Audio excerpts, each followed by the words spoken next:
The Uncrowned Empress. Somewhere in the Alpha Centauri star system, the great and powerful queen of the star system Zirconia spoke to the right-hand man of her next mission. It was her cousin, the ambassador to the Emperor of the Universe's home system, the Zodiac system, where she was planning to go to on a supposed peace mission. It was her cousin who knew her better than to believe the peace mission was anything but a cover story. He found he was right when he pressed her on the true reason she would travel so far. "I am going to promise peace with our system," said Zirconia. "Then why go yourself? Why not just send me?" asked the ambassador. "It comes with an alliance," said Zirconia. "Alliance? What are you plotting?" asked her cousin shrewdly. "I shall become his wife, as he is a widower." "He has no wife," said Zirconia, "to stop the war with the people in the magician's empire. He cannot refuse a truce. He's a peace lover." "Why do you want to marry him? You have never met him," said the cousin. "I want to rule the universe," said Zirconia. "He is the emperor, you will just be a consort," the cousin said.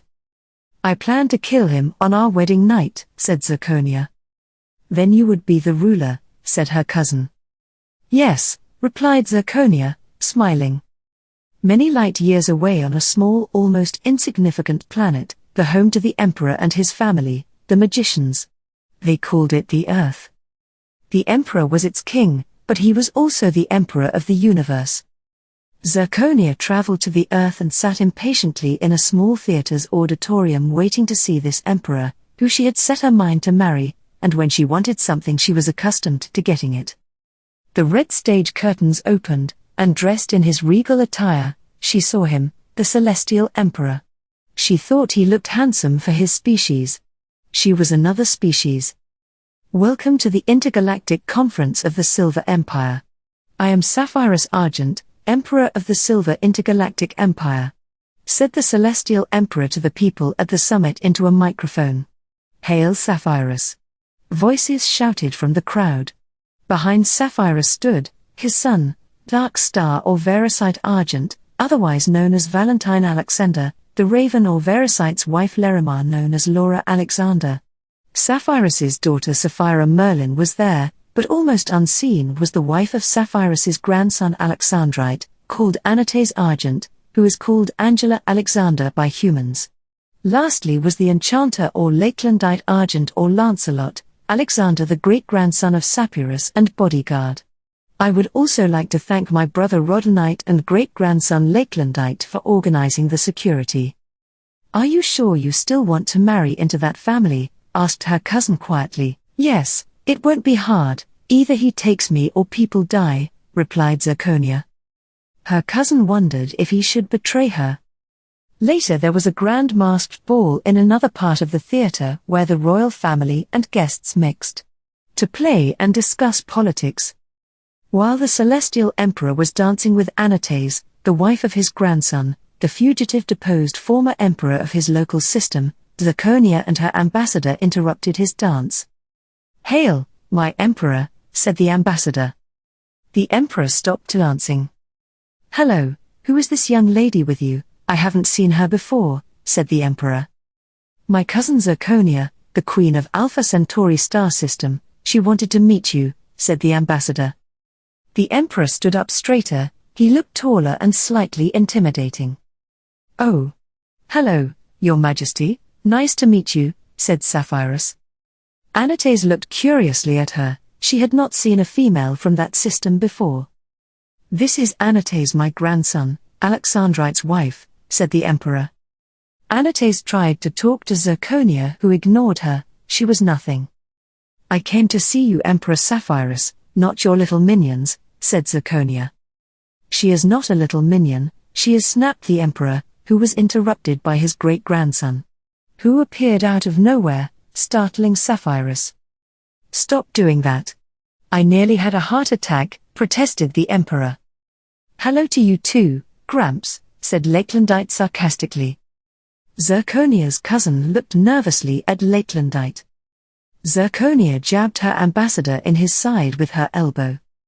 "Ow. My emperor, my queen wants me to suggest a political," said the cousin. Zirconia jabbed him again. "Ow.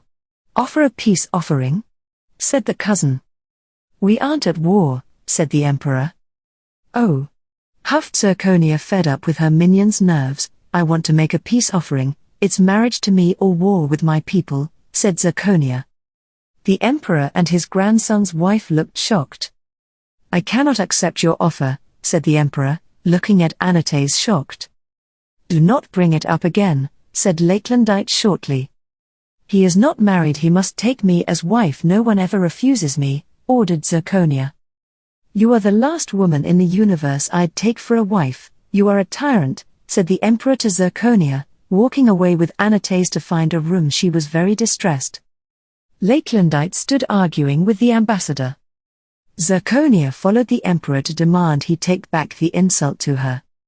When she caught up to him, she found the emperor and Anates in an empty room kissing like lovers. What is this? What is this? Are you having an affair with your grandson's wife? Zirconia said, seeing them. The lovers jumped apart. Anates ran out of the room scared. She's my wife, said Sapphirus nervously. You aren't married to her, your grandson is, said Zirconia. I am my grandson Alexandrite, her husband, said Sapphirus. I was trapped in the past and became Sapphirus, so now I am two people. Zirconia smiled. She now knew how she could become Celestial Empress. You must marry me now, said Zirconia, grinning cruelly. You know I can't. I told you I'm married, said Alexandrite. I know your secret. I will tell them all who you are if you don't marry me, said Zirconia. You can't. The universe will fall into war and anarchy, and I have a wife, said Alexandrite bitterly. Have her executed, said Zirconia. Alexandrite realized he had to do something. He couldn't let his empire die. I'll marry you if you let her live, and you keep my secret, said Alexandrite desperately. I accept, said Zirconia, thinking she would have it done when he was dead, and that wouldn't be long, but you must keep away from her. Alexandrite was devastated. Are you and Dad all right? I've not seen you in the same room for a while, whispered Lakelandite. No, he's been avoiding me whenever he sees me, and he leaves the room. That is all I have seen of him, is when he is leaving a room, the crying wife whispered back. Zirconia saw her crying, smiled, and dragged the emperor into the room. Zirconia makes Alexandrite announce his upcoming marriage to the queen. The uncrowned empress runs away to cry. The queen thinks she has won and takes joy in the wife's pain. The son of Alexandrite watches the sad emperor. He was full of anger and bitterness. Everyone else cheers at the good news. That night, the emperor cried himself to sleep, remembering Anates running out of the room in tears. He had abandoned and betrayed her. It hurt them both a lot. A month later, a broken-hearted man married Zirconia, praying he could hold himself together during the wedding. He wanted to refuse her, but he had taken her as his wife, and his other wife was there with a spell to silence her on her by order of Zirconia. She was very cruel, and she was now the empress. On his wedding night, Alexandrite went to his marriage bed, and slept beside his cruel bride. She later awoke from her sleep seeing the sleeping body of her husband beside her. She rose, picked up a pillow, and placed it on his head until he was dead. Why did you have to do that? She heard an angry but calm voice behind her say. She looked at the speaker. It scared her. Who are you? Why are you here? She asked. It was a Grim Reaper. I have what I wanted. You can take him away, said Zirconia. Why did you kill him? Asked the Reaper. I want to rule the universe, so I married the emperor. His wife will be dying soon, said the emperor's killer. Are you planning to die, then? Asked the Reaper. Not me, Anates, his other wife. I will have her executed tomorrow, said Zirconia. Oh, said the Reaper. Why aren't you going? Asked the empress. Leave me now. So you don't know me? Said the Reaper. No. Should I?